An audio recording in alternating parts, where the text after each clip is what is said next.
As many of you know, a year ago I bought a 1997 Dodge Viper GTS to write about and make videos with. Now, as some of you know, a few weeks ago I sold it after nearly a year of Dodge Viper ownership. So today in this video, I'm saying goodbye to my Dodge Viper. I'm going to sum up a year in the life of owning a Dodge Viper. And if you want to know more about the Viper ownership experience and what it was like for me to own my Dodge Viper, click the link below to go to autotrader.com/oversteer, where I've written a column about it. I'm going to start this off with a little review of everything I did with my Viper during the year that I had it. Then I'm going to give you my concluding thoughts on the Viper and what I thought of owning it. And then, since I've sold it, it's time to give the Viper a Doug score. To start, here's a look back at the things I did with my Viper over the last year. I started my Viper experience by flying to North Carolina and picking it up, driving it 500 miles back home to Philadelphia over 2 days in August 2016. This was a long trip in a car like the Viper, and I got my first taste of the Viper experience. In heavy traffic, on the open road, and sitting in the cramped interior, which had really comfortable seats and decent headroom but could barely contain my knees. Soon after, I did a little fuel economy challenge to measure its city and highway gas mileage to find out if I could reach the original EPA estimates. So I drove the Viper around Philadelphia for a few hours to measure its city fuel economy, and, well, things weren't pretty. Okay, all right, here we go. Let me do the calculation here. And the moment of truth, the final result is 5.6 miles per gallon city we got today driving around town. Then I got it out on the highway and hypermiled it all the way to Delaware. This time things were better, but still not great. All right, math time. And the number is, 18.7. That's as good as it's gonna get. I can't do any better than that, 18.7. A few weeks later, I taught my friend Britt how to drive a manual transmission in the Viper. She did great. We went over reversing and starting and even shifting gears, but then the radiator failed spectacularly and the car had to be towed. That was the Viper's first failure that required a tow. The second came a few months later when the cooling hoses also failed and the Viper broke down in the very same alley where I broke down in my Aston Martin over a year earlier. I was a little disappointed my shop didn't replace the cooling hoses when the radiator failed at first, but either way, the Viper was back on the street in no time, and I showed you all of its quirks. These are my 3 favorites. Next up is the windshield wipers, which for some reason operate one at a time. The only comparison I can make is it's like I dream of Jeannie right before she activates her magical powers. The third brake light isn't just some random light in the middle of the window. Instead, it's the Viper logo. What is this car? Viper. What is this car? Viper. What is this car? Viper. The other crazy thing about the front of the Viper is the lack of an interior hood release. Let me repeat that. There is no interior hood release. It's only exterior. In other words, if you're ever walking through a parking lot and you spot a Viper and you want to check out that sweet V10, it's just one latch here and one latch here and you're in. Next, I took it out on the snow, which has become sort of an annual ritual here that really upsets people, even though I think it's hilarious. I drive it on the snow, I film a video, I have some fun with my friends sliding around, and then people in the comments tell me, "You should have had snow tires!" I get so mad. Get ready for an E63 wagon snow video this winter, along with more angry comments. I can feel it. Anyway, I then took my Viper to CarMax for an appraisal, which is always a funny little event, and they offered me... In the end, the offer was $25,000. Yes! I got it perfectly!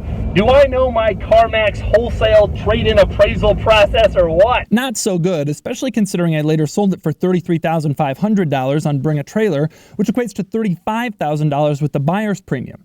More recently, I compared my Viper to a newer Viper ACR. I tried to see if you could daily drive it, and I took it on a dyno to measure its horsepower, where the results were surprisingly good. 398.3 wheel horsepower, which translates to just under 470 brake horsepower.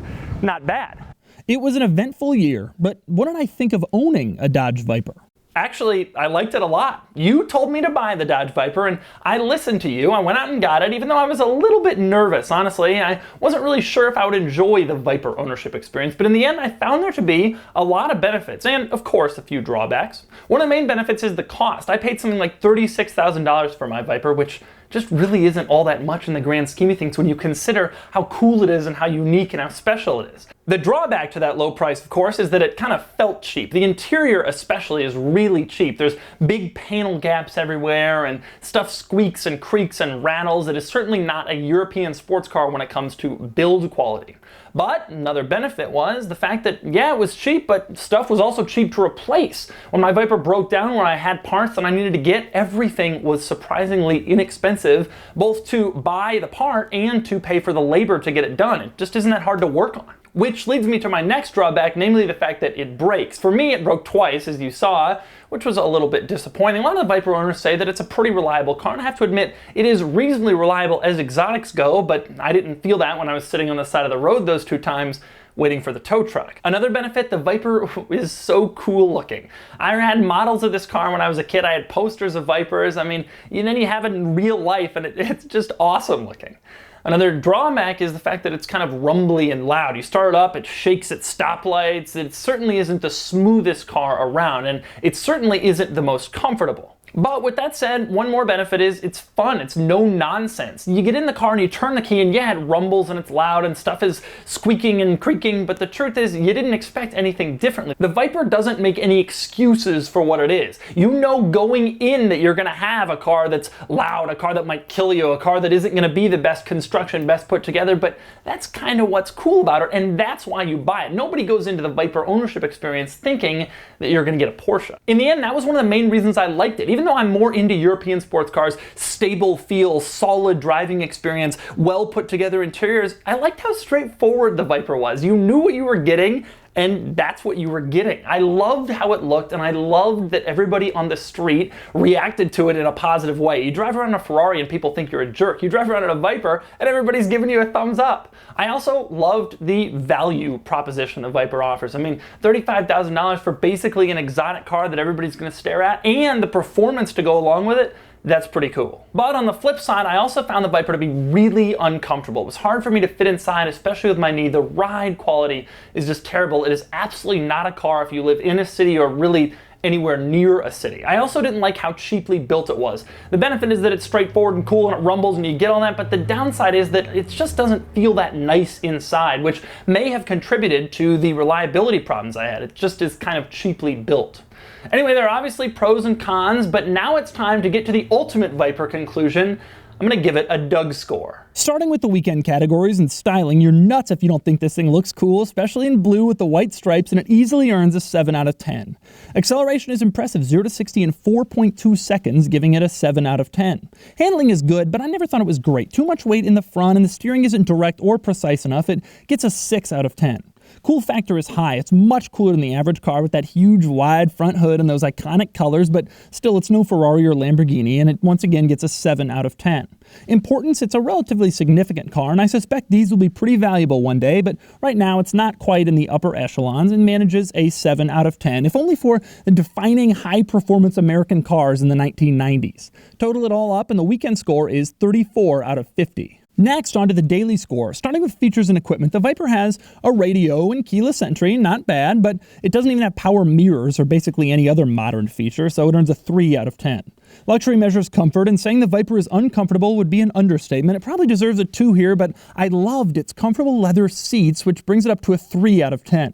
Quality measures reliability and materials. Both aren't the best. Materials are fine but cheap, and reliability, well, at least it's not expensive to fix. It earns a 4 out of 10. Practicality is impressive at 9.3 cubic feet of cargo space, giving it a relatively high 3 out of 10. Finally, value. To me, it's hard to believe I bought my Viper for only $36,000 and sold it for only $33,500. Someday, these things are going to be worth a lot, and even right now, it's a lot of car for the money. It easily earns a 7 out of 10, though that isn't enough to bring its daily score higher than a mere 20 out of 50. Having owned this car for a year, I think that's exactly right. Anyway, add it all up and the total Doug score is 54 out of 100, placing the Viper exactly where I'd expect. It was a fun car, it was a good car, and I will miss it. The new owner is in New Jersey, and I hope he enjoys it as much as I've enjoyed driving it and you've enjoyed following along.